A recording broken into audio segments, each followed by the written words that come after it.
அன்னதானம் நடத்திக்கிட்டு இருக்கோம். இந்த அன்னதானம் நாங்கள் நடத்தல, அம்பாள் மீனாட்சி அம்பாள் நடத்திக்கிறோம்.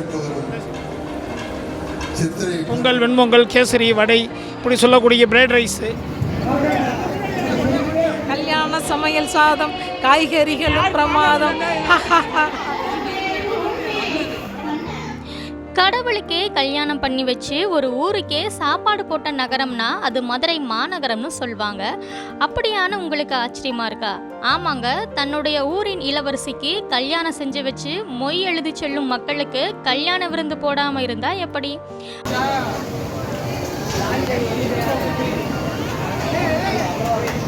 மதுரையின் பட்டத்து இளவரசியான மதுரை மீனாட்சி ஈசன் மீது கொண்ட காதலால அவரையே மணமுடிக்க வேண்டும் என்று எண்ணி லட்சக்கணக்கான மக்கள் முன்னிலையில மாபெரும் திருக்கல்யாண நிகழ்வு நடைபெறும்.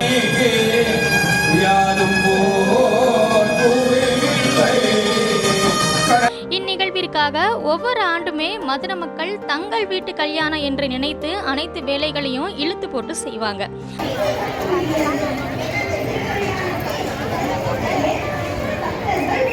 அதில் குறிப்பா கல்யாண வீட்டு சாப்பாடு, அதுவும் மீனாட்சி கல்யாண சாப்பாடு என்றா இன்னும் ஸ்பெஷலாக இருக்கும் அல்லவா?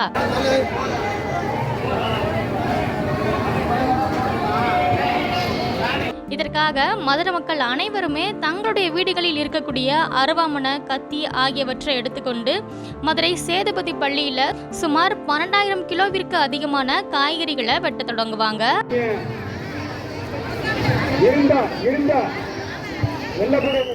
கல்யாண சமையல் சாதம், காய்கறிகள் பிரமாதம்.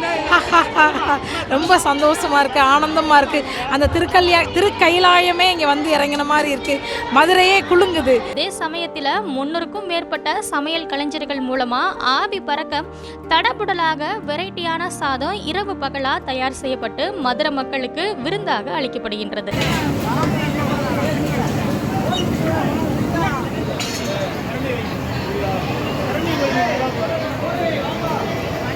சுமார் 30 வருடங்களுக்கு முன்பு வெறும் கோவில்ல வாழை இலை போட்டு வடை பாயாசத்துடன் சாம்பார் சாதம் பரிமாறப்பட்டுச்சு.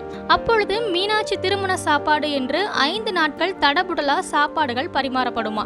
பின்பு பக்தர்கள் சபை சார்பாக மக்கள் தொகை பெருக, அதாவது 1 லட்சத்திற்கும் அதிகமான பக்தர்கள் வருகை தருவதனால மதுரை மக்களே இணைந்து தயிர் சாதம், தேங்காய் சாதம், தக்காளி சாதம், வெண்பொங்கல், சர்க்கரை பொங்கல், வடை என 2 நாட்கள், அதாவது முதல் நாள் மாப்பிள்ளை விருந்து என்றும் 2வது நாளில் திருக்கல்யாண விருந்து என்று தடபுடலாக சமைத்து வரும் மக்கள் அனைவருக்குமே வெற்றிலை பாக்குடன் பரிமாறப்படுது.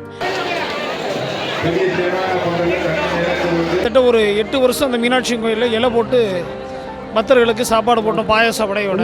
அதுக்கப்புறம் அந்த கோயில் நிர்வாகத்தின் சார்பாக உள்ளே வந்து அனுமதி கொடுக்கல எங்களுக்கு. அதுக்கப்புறம் நாங்கள் இடம் கிடைக்காம ரொம்ப கஷ்டப்பட்டோம். இப்போ இந்த சேதுபதி மேல்நிலைப்பள்ளி என்று சொல்லக்கூடிய இந்த மேல்நிலைப்பள்ளியில் வந்து கேட்டோன்னே இந்த மேல்நிலைப்பள்ளி எங்களுக்கு முழு ஒத்துழைப்பு கொடுத்து இங்கே வந்து இலை போட்டு ஒரு 5 வருஷம் போட்டோம். அதுக்கப்புறம் எங்களால் வந்து இந்த இலை போட்டு சாப்பாடு செய்ய முடிஞ்சு கொடுக்க முடியல.